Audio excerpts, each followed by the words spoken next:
أهلا بكم يا أصدقائي. أعلن القائد المغولي أولغان إن ألباي هو سيد القبيلة. يا ترى يستمر ألباي في قيادة القبيلة قد إيه؟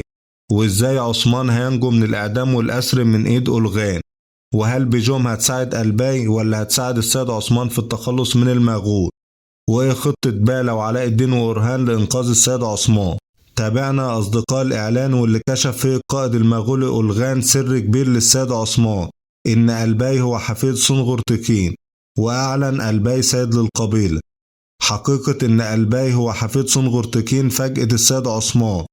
الحلقة اللي فاتت يا أصدقائي كان السيد عثمان وضع خطة للقضاء على أولغان عن طريق شامل، لكن فشلت بسبب خيانة ألباي. علشان كده هيحاول أولغان إنه يعاقب السيد عثمان. وكمان بعد معرفة إنقاذ أورهان انتقم القائد المغولي أولغان بمهاجمة القبيلة وتدمير كل من فيه. عثمان دلوقتي يا أصدقائي على علم من سمم القبيلة وكان سبب في تسهيل دخول المغول. قرار أولغان بإن ألباي قائد قبيلة القاي وتقديمه كحفيد صنغور تكين كان إثبات خيانة ألباي لأعين الجميع.